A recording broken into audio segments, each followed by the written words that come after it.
The global economy is sinking faster than the Titanic. Today we will discuss how this massive disparity of the rich and the poor has now hit a record high. You came here for the truth, so let me unveil that for you. This is a problem that extends not just from the US, but is a global phenomenon. Let's begin with this right here. Average home price in Manhattan reaches $1.87 million. That's a new high. After flirting with records for more than a year, the average sales price of a Manhattan apartment hit a new high in the second quarter. Imagine that, nearly $2 million for the average home price. This is not a record sale or anything like that.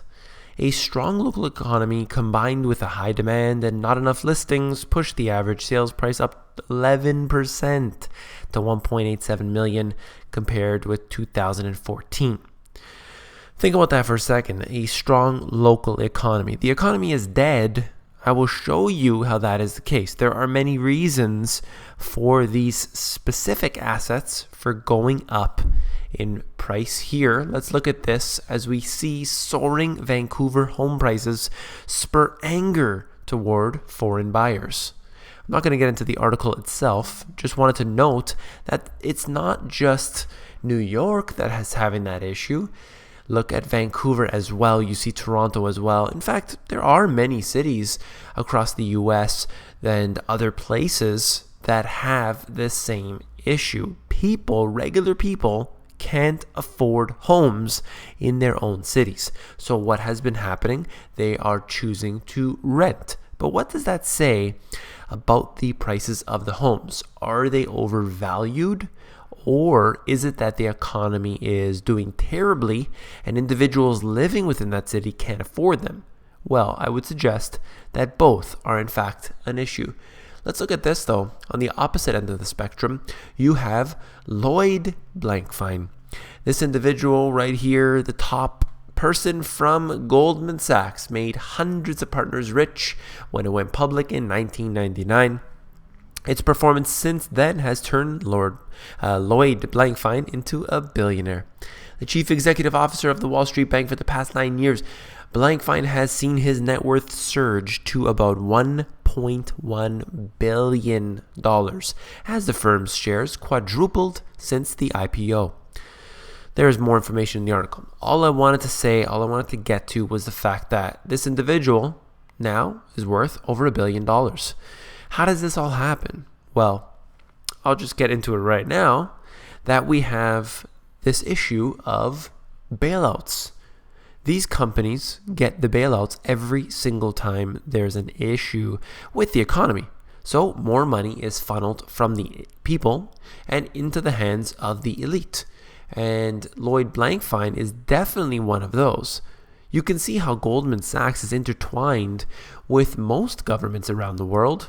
JP Morgan, the same. All of basically the big banks, the big financial institutions all have their alumni in these highest positions of government. Not the low positions. I'm talking about the highest positions.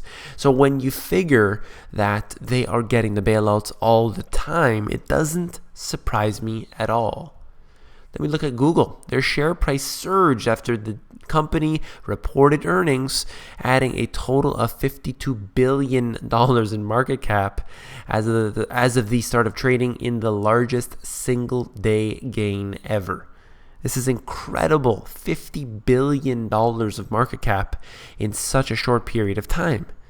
Why? Has Google done anything magnificent over these, let's say, past few months? Of course not. Nothing they have done, in fact, is magnificent through this period of time. Nothing dramatic, no serious changes. But why? Why has the economy done better? Well, in fact, it hasn't. It's not that. You don't invest in the stock market because the economy is doing well.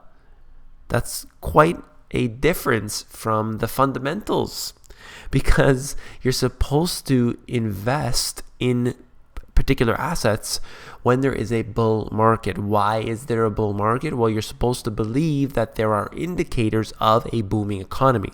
As long as you put your money in, you know that it will be worth more someday. But that's simply not happening anymore. Since the year 2000, all of that has been distorted. In my book, I wrote about this. The Fed's interest rate was kept so low for so long, resulting in cheap credit flowing into the markets easily. Now, what was I talking about in here? Well, actually, the fact is that this is from the Great Depression. This has only fueled the inflationary fires, but it remained low because they have a policy to ensure, quote, adequate credit to business. And that credit could be, in this case, Goldman Sachs, Google, and all of the other big names where they get the bailouts, they get all of the tax incentives, they get everything handed to them. Why? Because they have their men and women in the positions of government at the highest levels. And then you have this, the ultimate in disparity, more children living in poverty now than during the recession. A higher percentage of children live in poverty now than they did during the Great Recession, according to this new report. Imagine you have 22% of children living below the poverty line in 2013. 22%, that's unbelievably, that rate there, I couldn't believe it myself, but it is a fact. 22% are in that terrible situation. And then we move into pensions. The cost to American cities for their cash-strapped pension funds is starting to look a lot worse. And it's not because of the stock market rally maybe losing steam. Of course, no matter how well particular stocks do, individuals are always going to be hurting. What do the pension funds have to do? Well, the truth is that they are going to have to take more risk. Houston was warned by Moody's this month that it may be downgraded because of mounting retirement bills, the latest municipality to be put on notice as the company ignores bookkeeping gimmicks that let cities mask the size of their debt for years. There are countries, cities, counties, provinces, what have you, that use faulty accounting intentionally in order to cover up their problems. This has been going on for a while. The pension funds, however, are definitely in a shortfall. We can see that this has been going on. And what do the countries do? Well, they always just steal more from the pension funds. It's incredible to see it happening, but in fact, they always do this. They will go and they will take everything that they can from these pension funds because ultimately they know that it's the people that are on the hook for it. They don't care if people don't get their pension money.